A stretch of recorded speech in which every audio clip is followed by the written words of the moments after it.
So ito yung ating unang pag-uusapan.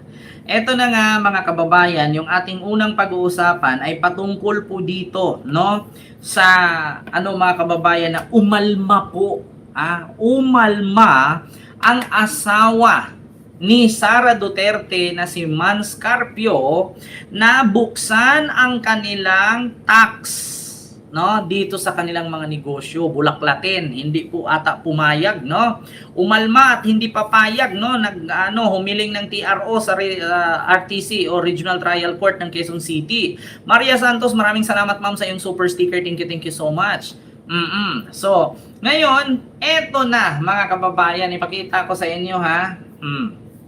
Patay ka din ha, nako. Ayan, Ayuyang, hello po. So eto mga kababayan, nakatanggap po dito, no, natanggap na ng News 5, no. Sa News 5 po ito ha. Nako mga kababayan, ito po ay TRO po ito na i-final, no, ng asawa ni Sara at ni Sara sa RTC or Regional Trial Court ng Quezon City na hindi sila sumasang-ayon na buklatin ang kanilang mga tax, no? Yung kanilang mga binabayarang tax sa kanilang mga negosyo. Kasi kung naalala nyo po dito mga kababayan, may mga negosyo po sila dito na mga kababayan, no? Alaka, Diyos ko po. Alaka, nako po. Ayan, ito po, basahin ko lang ha mga kababayan. Asawa ni VP Sara, humiling ng TRO versus House Panel Sabina. Naghain ng petisyon si Atty. Mans Carpio, asawa ni Vice President Sara Duterte sa Quezon City Regional Trial Court para humiling ng 72 hours o 20-day temporary restraining order laban sa inisyong sabina ng House Committee on Justice noong March 31. Sa naturang sabina, humihingi ang House Panel ng mga dokumento gaya ng income tax return ng Vice Presidente at ng kanyang asawa. Nako po, mga kababayan. Bakit? Tanong ko lang, nagtatanong lang po ha. Bakit? Bakit parang umalma? Bakit parang ayaw ata? Bakit parang ayaw atang ipakita ang kanilang mga income tax return? May possibility ba na hindi kayo nagbabayad? Yun lang naman yun eh. Di ba? Bakit ayaw ipakita? Di ba? Isa lang naman yan sa rason ang siyempre ang sabihin agad ng tao, kaya ayaw nila magpakita. Bakit? Baka hindi nagbayad. Di ba? Ganun lang naman eh. Kayo mga kababayan, para hindi tayo masabihang bias, may tanong ko lang. Bakit nga ba ayaw magpakita ng income tax return or ITR? May possibility ba na hindi nakapagbayad? May possibility bang napaso? May possibility bang wala talagang binayaran? Nagtatanong lang Di ba mga kababayan, bakit? O baka kailangan pang baka kailangan pang asikasuhin kasi baka nga, siyempre hindi ito nalakad. So ngayon nakakalkalin na, kaya manghingi muna ng 20 days na palugit. Ganun ba? Hihingi ng 72 hours or 20 days. No? Ganun ba? Mga kababayan? Bakit parang ayaw yata, parang umalma yata, parang ayaw atang buksan? No? Kasi ba may hindi pa nabayaran? Ganun ba? Baka may nakalimutang bayaran? Ganun ba yon? O baka wala talaga? Puro tanong yan puro tanong. Baka ba hindi nakapagbayad? Baka ba nakalimutan lang i-update? O baka wala talagang binayaran? Di ba? Nako mga kababayan, paano yan? Ibukas na nga. Oo. Nako, ito pa naman nakalagay dito mga kababayan, Attorney Mans Carpio, Congressman Faustino Boji de Guzman D. His capacity Speaker of the House, Girly Luis Torres, in the capacity as a chairperson of the House Committee on Justice, and Attorney Charlito Martin Mendoza in the capacity of Commissioner of the Bureau of Internal Revenue. The power of the issues of subpoena is statutory and nature unless explicitly empowered by the Constitution and applicable law. No agency or government has the authority and right to subpoena the records and private person entity. So, ganun pala mga kababayan, wala daw power ang anumang ahensya sa gobyerno na magpasa ng subpoena or i-check Totoo naman, para sa akin mga kababayan, hindi ako lawyer ha, totoo naman talaga na walang ahensya ng gobyerno na pwede magkalkal ng ating mga personal entity, yung ating mga tawag dito, nakalagay kasi dito no agency of the government has the authority and right to subpoena and record a private person entity without notice or nor prior approval of the target taxpayer. Noon sa panahon ni Digong, na bawal mong kalkalin ang SALN, bawal mong kalkalin ang kanilang mga asset, kasi nga, yun ang utos ni Digong kay Martires. Ngayon bago na eh. Si Remulla na ang nagsabi na pinagbawalan na niya yung mga ganong itago-tago ang SALN, yung mga kita, yung mga wealth. Diba? Yun ang sabi ni Remulla, diba? Na hindi, kasi dati ang sabi, wala daw mga ahensya ng gobyerno na pwedeng magkalkal. Lalong-lalo na hindi ipinapaalam sa mismong pagmamayari or nagmamayari ng account. Noon yun kay Digong. Ngayon kay Remulla, hindi na. Di ba sabi ni Remulla, tanggalin na yung batas ni Martires? So, tama naman na wala talagang pwedeng kumalkal. Di ba? Ang problema lang, makakalkal kayo kasi may anomalya kayo eh. Diba? Marami kasing nagtanong, sa dami-daming may confidential fund, bakit si Sara lang?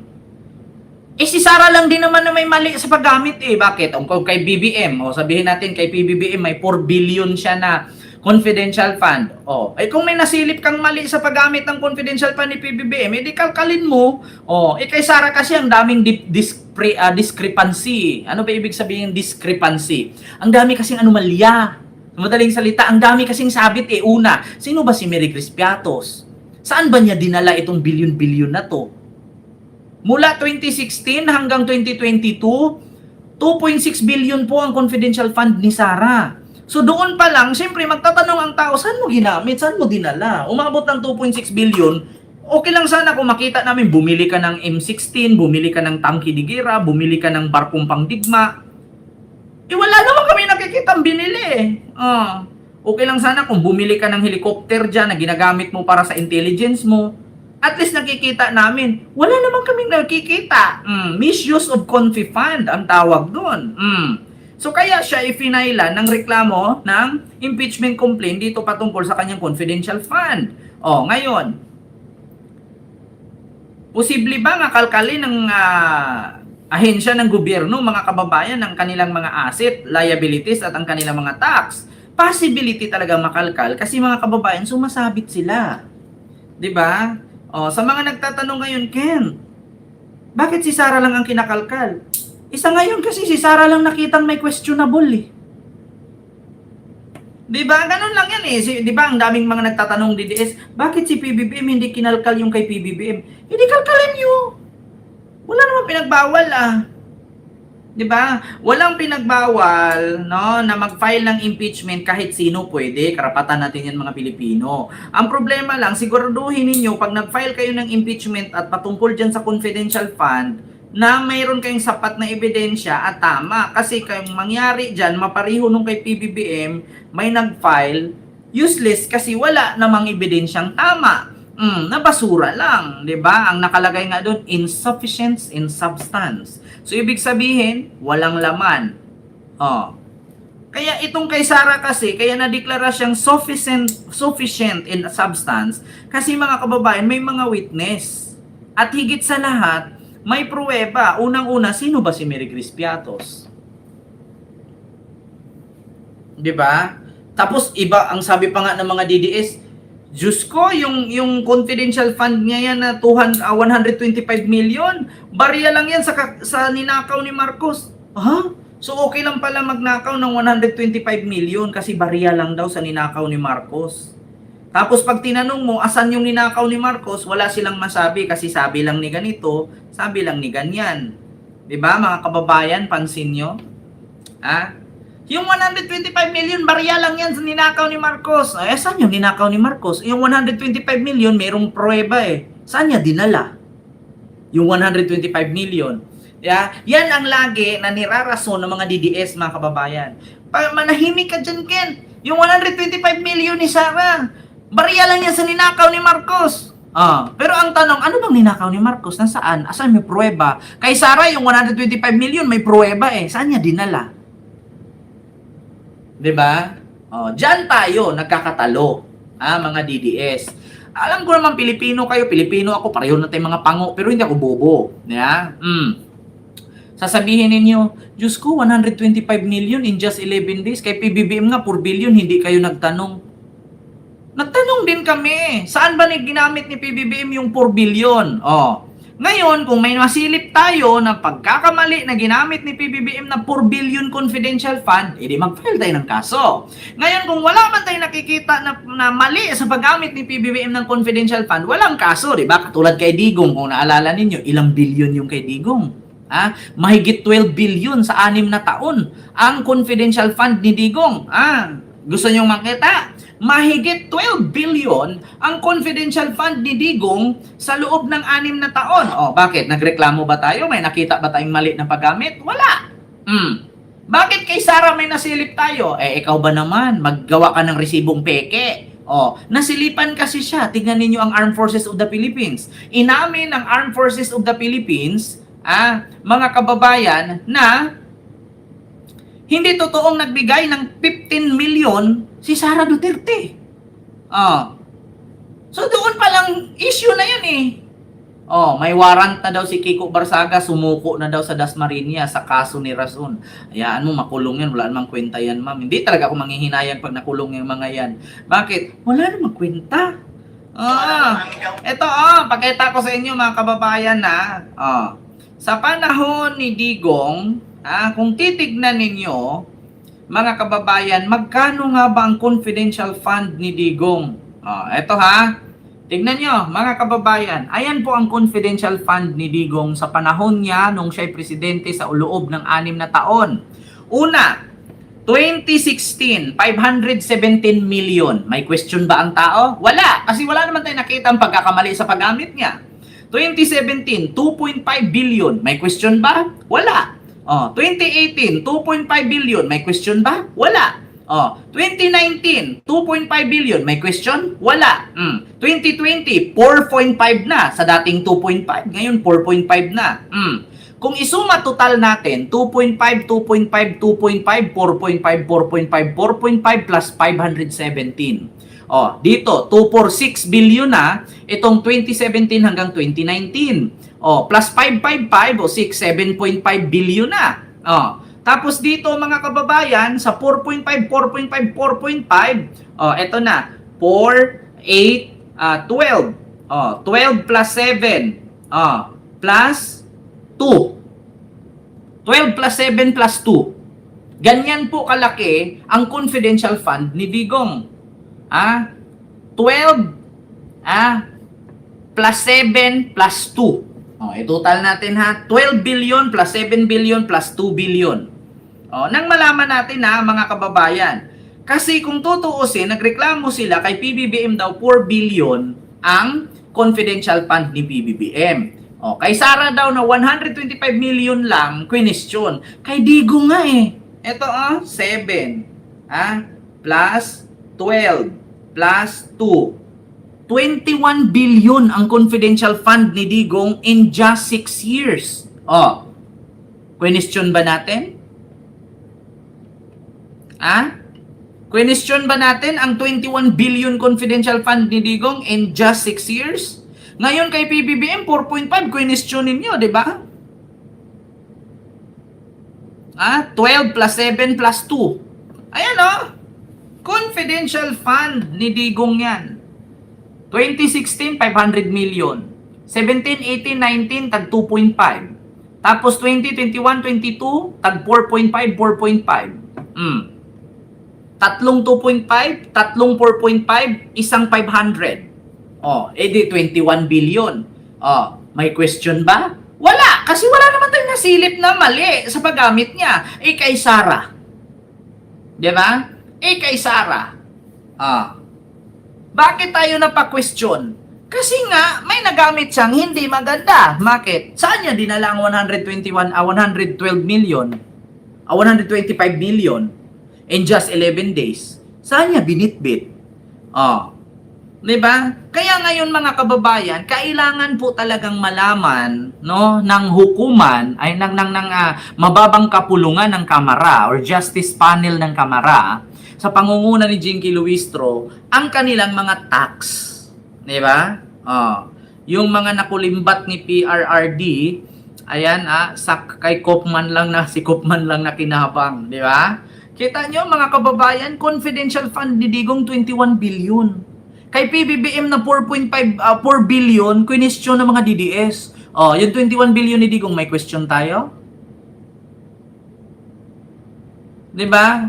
Kay Sara, ito yung kay Sara, sa mga hindi nakaalam, ito po yung kay Sara. Mula nung mayor siya, 2016, meron siyang 144 million. 2017, 294. 2018, 420. 2019, 460. 2020, 460. 2021, 460. 2022, 460. And total of 2.6 billion.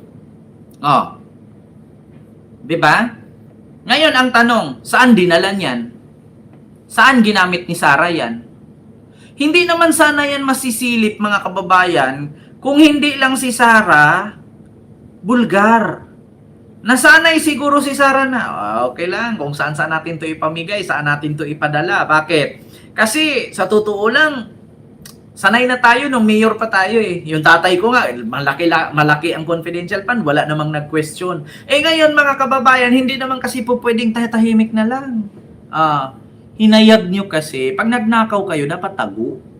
Huwag pa halata. Halatang halata na kasi. 'Di ba? So ngayon, kailangan nila nakalkalin talaga itong kanilang mga tax, mga kababayan. At saka, una, may mga negosyo po sila, si Sara at saka itong asawa. Actually, asawa niya lang. No? Hindi ata kasama si Sara. Pero, madadamay na rin siya kasi asawa nga sila. 'Di ba meron sa batas natin kung anong negosyo meron ng asawa mo, once na asawa ka, damay ka na doon. So ngayon mga kababayan, itong negosyo nila, hinanapan ito ng tax return, no? Yung mga kinikita nila, sa mga kinikita nila, magkano ba, nagbayad ba sila ng tax? Ngayon, umalma itong asawa ni Sara, humiling ng 72 hours o 20 days na restraining order, mga kababayan, humiling ng 20 days restraining order para hindi ata buksan or asikasuhin na ata muna, mga kababayan, itong kanilang mga hindi nabayaran. Tanong ko lang meron bang hindi nabayaran? Meron bang napalya? Meron bang, diba? Meron bang nakalimutan? Yun lang naman ang tanong eh. Diba, mga kababayan, meron bang hindi na nahulugan? Kaya, Ma'am Dina Jane, hello po. Meron bang hindi nahulugan? Meron bang nakalimutan? Or sadyang hindi lang talaga nagbayad? Yun lang naman eh. Alam mo, kung bayad ka ng ayos, kung wala kang palya sa pagbabayad yan, no? Kung updated ka sa pagbayad, hindi ka kailangan matakot. Diba? Mga kababayan, kung wala kang tinatago, kung bayad ka lahat, updated ang pagbayad mo ng tax, wala kang dapat ikatago. Pero ang tanong ngayon, bakit kailangan may palugit? Bakit kailangan na hold restraining order or restraining order na 20 days? Bakit may asikasuhin ba? Bayaran muna kasi nakalimutan? Alam niyo, sa totoo lang, kahit ipa-hold nyo yan ng 20 days, malalaman pa rin yan ng committee ng Congress na, kaya pala nag-hold ng 20 days kasi minadaling magbayad kasi hindi nagbayad. So kung hindi pala kakalkalin ng Congress ito, hindi din pala sila mag-aasikaso ng mga papeles nila. Di ba? Ganon yan eh, di ba mga kababayan? Kahit naman sabihin niyo, i-hold mo muna kasi asikasuhin namin. Di mas lalong mapahiya kayo pag nalaman. Bakit? Kasi ang sasabihin agad, kaya pala pinahold kasi hindi nabayaran, binabayaran muna, inaayos pa lang. So ibig sabihin, kung hindi pala kakalkalin ng Congress, hindi din kikilos, ganun ba yon? Nakakahiya. Di ba? Nakakahiya. Ayaw pabuksan. Kasi humiling ng palugit na 20 days. Kasi aayusin pa pala. Maunay giingong nasakpan. 'Di ba? Oh, alam mo kung wala kang tinatagong mali, kung nagbayad ka ng tax ng ayos, hindi mo kailangan ganyan eh. Sige, buksan nyo. So, kung hindi pala kakalkalin ng Congress, hindi din nila asikasuhin. Ganun ba yon? Pero actually, mga kababayan ha, be fair. Hindi naman po sila lang ang ganyan. Almost lahat sa mga Pilipino ganyan. Lahat sa mga negosyanteng Pilipino ganyan. Ha? Naalala nyo noon yung Philippine Airlines, 'di ba? 6.5 billion yata yung tax na hindi binayaran. ABS-CBN, 'di ba? Ngayon na back to you sila. Dati pinag-initan nila ABS-CBN, tapos pinag-initan nila Philippine Airlines, tapos ending sila din pala ngayon. Ala, parang na back to you ah. Dati, di ba nakakahiya yung manugang mo, yung tatay mo, ang lakas-lakas maningil ng tax sa ABS-CBN, pinasarap pa kasi hindi nagbayad ng tax. Samantala ngayon yung negosyo ng anak. Di ba? Nakakahiyang isipin. Noon yung tatay mo, ako sa inyo, ABS-CBN, ipagbenta nyo yan, hindi, pasara ko talaga, hindi kayo nagbayad ng tax. Tapos ngayon yung anak, humilit ng 20 days. Bakit? Baka hindi pa bayad. Nakakahiya! Wax! Nakakaburya! Na back to you! Diba? Anong ginawa ng tatay niya noon? Ginigipit niya Philippine Airlines. 6 billion pag hindi kayo nagbayad ha. Hindi ko na kayo palandingin dyan sa NAIA. Diba? Sabi niya kay Lucio Tan. Oh, yung ABS-CBN, pasara kayo. Pagbenta nyo yan. Hindi kayo nagbabayad ng tax. Tapos ngayon, yung negosyo ng anak, humirit ng 72 hours. Bakit? Asikasuhin muna kaya hindi din nabayaran. Ilang taon kaya yan? Kasi alam ko, tinayo yan 22-23 eh. 2022-2023. 26 na ngayon. So kung ibig sabihin, 3 taon walang bayad. Walang hulog. Allah. Alam na this.